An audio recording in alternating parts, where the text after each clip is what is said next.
नमस्कार, news phonation देख रहे हैं। मैं हूं आपके साथ वंदना। बिहार में पिछले 24 घंटे से आंदोलन चल रहा है। रेलवे के विद्यार्थियों ने जो ये प्रोटेस्ट जो है वो जारी किया है। उनका साफ तौर से कहना है कि हमारे भविष्य के साथ बोर्ड और सरकार दोनों खिलवाड़ कर रही है। हमारे साथ कुछ पटना के जाने माने टीचर्स हैं और एक एक करके सबसे जानने की कोशिश करेंगे कि जो छात्र का उग्र होने का ये जो अपना कारण है क्या है। जैसा कि मुझे पता है, मैं आज जो न्यूज़पेपर पढ़ा हूँ या विगत 2 दिनों से मैं जो समाचार देख रहा हूँ, उसमें ये शोध किया जा रहा है कि रिज़ल्ट में धांधली हुई है। अगर धांधली हुई है और आप अगर रोड पर आ रहे हैं और हमारे सरकारी यंत्र तंत्र को जो आप लोग नुकसान पहुंचा रहे हैं, मैं इसका कदापि समर्थन नहीं करता हूं, न करूंगा। लेकिन वास्तविकता ये भी है कि हमारे छात्रों के भविष्यों के साथ खिलवाड़ हो रहा है। दूसरा, आप छात्रों को जिस बेदर्दी से पीट रहे हैं, जब मैंने न्यूज़ चैनल की ओर से देखा और बच्चों के दर्द को देखा, तो मुझे महसूस हुआ कि अगर वो रोड पर आए हैं तो किन्हीं न किन्हीं कारण से आए, तो उनके कारण को जानिए। मैं माननीय आदरणीय प्रधानमंत्री से अनुरोध करूंगा कि बच्चों के दर्द को समझें। अगर बच्चे रोड पर हैं तो उसका कारण ही बहुत बड़ा है। धन्यवाद। आखिर रेलवे ने ऐसा क्यों किया? रेलवे परीक्षा में जो भी धांधली हो रही है, परीक्षा के पैटर्न में जो भी बदलाव आया है, उससे कहीं ना कहीं तकलीफ तो है, क्योंकि एक निम्न से परीक्षा के लिए आप बहुत बड़ा मापदंड नहीं बना सकते हैं परीक्षा का। और रिजल्ट्स में भी धांधली है। तो इन सबों पे सरकार को ध्यान देना चाहिए, क्योंकि रोज़गार तो हम आप ही से मांगेंगे। आप हमारी सरकार है, रोज़गार हम आप ही से मांगेंगे। और बच्चे भी विरोध कर रहे हैं, विरोध करना उनका हक है, लेकिन स्टूडेंट से भी गुजारिश करना चाहूँगा कि किसी भी तरीके की संपत्ति को, सरकारी संपत्ति को या रेलवे की संपत्ति को क्षति ना पहुँचाए। शांतिपूर्ण से, लेकिन अपनी बात जरूर रखें और अच्छे तरीके से रखें, मजबूती के साथ रखें। बिल्कुल। जो उग्र विद्यार्थियों का है, कारण ये बताया जा रहा है कि कोचिंग संस्थानों का इसमें बहुत बड़ा हाथ है। टीचरों के उकसाने पर ही छात्र उग्र होकर के ये कर रहे हैं। हालांकि हमने जब बात की तो उन्होंने कहा कि ये मेरा स्वाभाविक है, क्योंकि हम अपने हक की लड़ाई लड़ रहे हैं। क्या कहेंगे? देखिए, सरकार के लिए बहुत आसान होता है कि किसी पे थोप देना कि कोई भी अगर कहीं पर भी अगर कुछ घटना होती है तो उसके जिम्मेदार कौन होते हैं।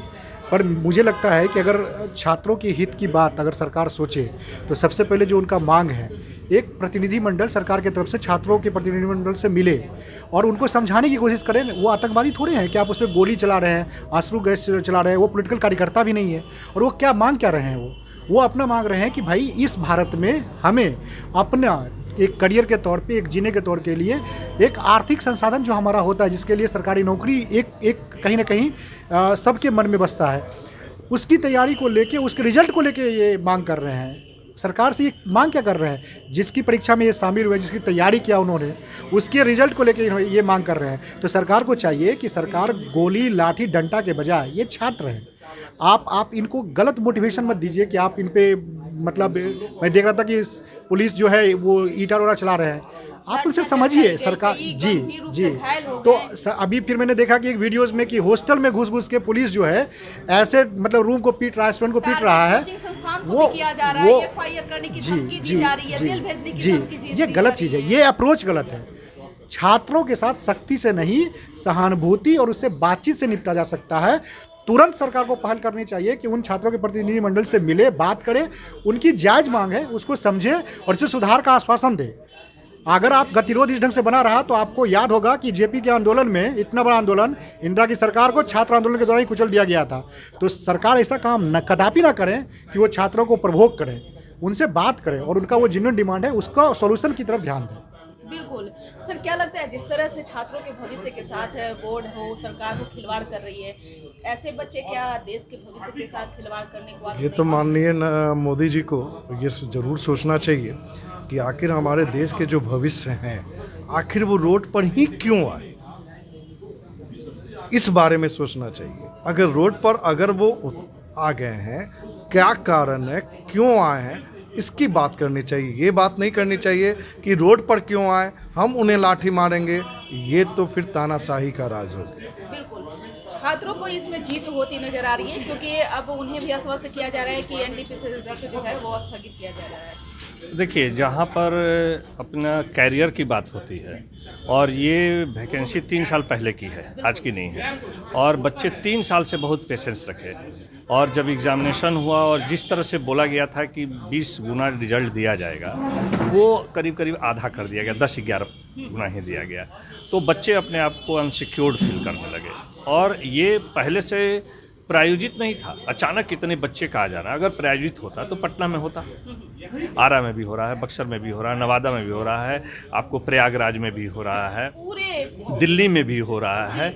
तो ये कह सकते हैं आप कि कुछ कोचिंग के लोग बहकाएंगे तो पटना में, यूपी में, दिल्ली में, ये पूरे इंडिया में जो हो रहा है, तो कहीं ना कहीं सोचना होगा इस पर। बच्चे बुर्बक हैं जिनको समझ में नहीं आ रहा है। और बच्चे इतने बुद्धू नहीं है, बच्चे ग्रेजुएट हैं, और जो इंटर लेवल की भी वैकेंसी थी वो भी बच्चे 3 साल में ग्रेजुएट हो गए।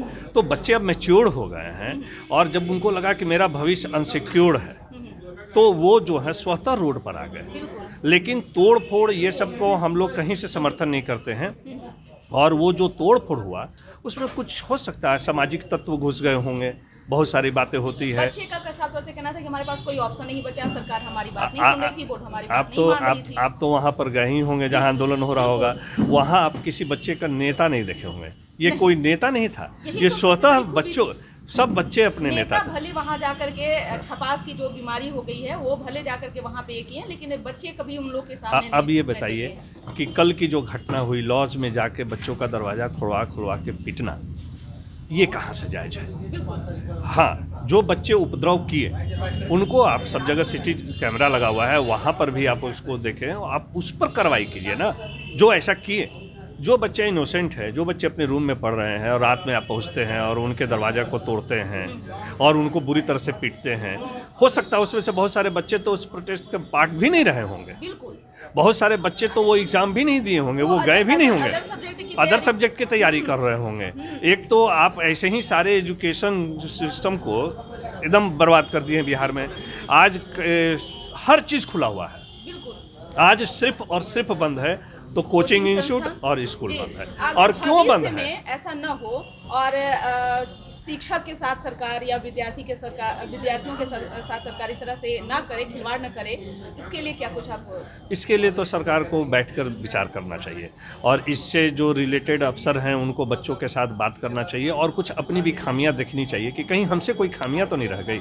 बच्चे कुछ पाने के लिए नहीं, बच्चे ये नहीं करें कि हमको आप जॉब दे दीजिए, बच्चे ये करें हमको रिजल्ट दीजिए, हमारा एग्ज़ाम लीजिए। एग्ज़ाम देने के लिए बच्चे रोड पर हैं, बच्चे रिजल्ट के लिए रोड पर हैं, नौकरी के लिए बच्चे रोड पर नहीं हैं कि आप हमको अपॉइंटमेंट लेटर दे दीजिए, ये नहीं है। तो कहीं ना कहीं कुछ ना कुछ खामियां हुई, तो हर चीज़ की समीक्षा होनी चाहिए, और इसकी भी समीक्षा सरकार को करनी चाहिए, और उसके बाद बच्चों का भविष्य जो है इससे खिलवाड़ ना हो, ये हम लोग चाहें। जी बिल्कुल, आगे इस तरह से ना हो, तो आपके उसके बारे में क्या कहेंगे? और अगर इस तरह से सरकार आगे भी करती है तो आप लोगों का क्या डिसीजन होगा? हम तो बच्चों से यही रिक्वेस्ट करेंगे, प्रार्थना करेंगे कि अपनी जो भी मांगे हैं उस मांगे को शांतिपूर्ण ढंग से आगे करें, और अगर आगे सरकार फिर से अगर अपनी रवैया नहीं सुधारेंगे तो फिर तो बच्चों के पास और कोई सॉल्यूशन नहीं है।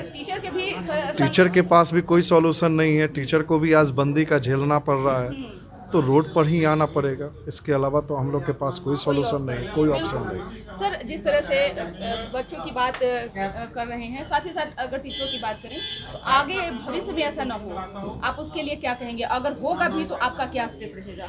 देखिए, सरकार मुझे लगता है कि इस मुद्दे को लेके कहीं ना कहीं अपना जो पक्ष, उनका सरकार का जो पक्ष है वो जल्द से जल्द उस पर विचार करेगी, और मुझे लगता है कि एक सकारात्मक जो रिजल्ट है वो दिखेगा आपको।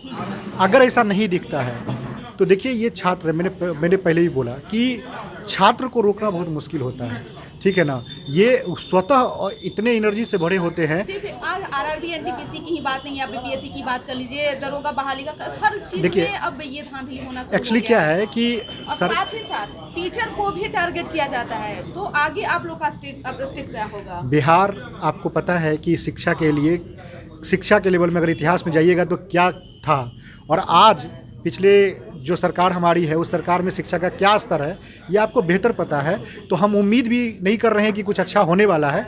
हाँ, अगर कुछ अच्छा नहीं होता है तो ऑब्वियस सी बात है कि देखिए, जब आपका आर्थिक पक्ष कमज़ोर होता है, आपको परिवार चलाना होता है, तो आप उसके लिए कुछ भी करेंगे, और शिक्षक पूरी ज़िंदगी शिक्षक ही रहता है। वो दूसरा काम लाइफ में कुछ नहीं करता है। जब से वो अपना एक करियर की शुरुआत करता है तो वो पढ़ाने लिखने पढ़ाने का काम करता है। आपको लगता है कि एक शिक्षक से जब उसका ये रोजी रोटी का जरिया छीन लिया जाएगा तो कोई दूसरा काम करेगा? तो दूसरा काम उससे हो भी नहीं सकता जिस एज ग्रुप में है वो। तो सरकार को ये सोचना पड़ेगा, और अगर मजबूर करेंगे सरकार तो देखिए सरकार तो आती जाती रहती है, शिक्षक सब दिन शिक्षक रहेगा। और शिक्षक का जो आंदोलन होता है और छात्र का आंदोलन अगर मिलेगा तो बड़ी बड़ी सरकारें जो है ना वो नेस्तनाबूद हो चुकी है। तो सरकार, मुझे लगता है कि ये सोचेगी समझेगी और ऐसा मौका छात्र और शिक्षकों को नहीं देने जा रही है। बिल्कुल। क्या कहेंगे सर, आगे आप लोग के साथ? सर मैम, सबसे बड़ी बात तो ये है कि तर्कहीन तरीके से नहीं सोचना चाहिए, तर्कपूर्ण तरीका से सोचना चाहिए। जब वही उम्र के सेम एज कैटेगरी के बच्चे, वैक्सीनेटेड बच्चे, एज पर आपके कहने के अकॉर्डिंग एग्ज़ाम देने जा सकते हैं, किलोमीटर्स का यात्रा तय करेंगे, ऑटो टेम्पो बस में बैठेंगे, तो वो बच्चे अपने आसपास के कोचिंग सेंटर में आके क्यों नहीं पढ़ सकते? ये बहुत बड़ा सवाल है, इसको तर्कपूर्ण तरीके से सोचना चाहिए। बिल्कुल। जो अभी संकट मंडराता हुआ नजर आ रहा है विद्यार्थियों के ऊपर, शिक्षकों को भी टारगेट किया जा रहा है, अगर यही हाल रहा तो आगे आप लोगों का क्या स्टेप होगा? मैम, ये वार्ता होनी चाहिए, सब कुछ का बातचीत से ही हल निकलता है। बिल्कुल सकारात्मक वार्ता होनी चाहिए, स्टूडेंट्स के पक्ष से भी और सरकार के पक्ष से भी, और इसका जल्द से जल्द समाधान आना चाहिए। बिल्कुल। सर, आगे आप लोगों का क्या स्टेप होगा? क्योंकि सबसे पहले अगर विद्यार्थियों पे कोई भी संकट आता है तो टारगेट सबसे पहले जो है वो शिक्षकों को किया जाता है। मैम, मैं बताना चाहूँगा कि शिक्षकों का एक बहुत ही बड़ा संगठन कोचिंग एसोसिएशन ऑफ भारत बन चुका है। बहुत जल्द ही इस मुद्दे पर एक महत्वपूर्ण बैठक हम लोग लेने वाले हैं, जिसमें अगर छात्रों का समर्थन, चाहे छात्रों का समर्थन ना देना, उस पर इस बात होगी, और सरकार का क्या जो तर्कहीन है, क्या वो बोलना चाह रही है, हम लोग दोनों तरफ के मुद्दे को समझेंगे, उसके बाद भी हम लोग अपना डिसीजन लेंगे। अच्छा, तो आप सुन रहे थे क्या कुछ कह रहे थे।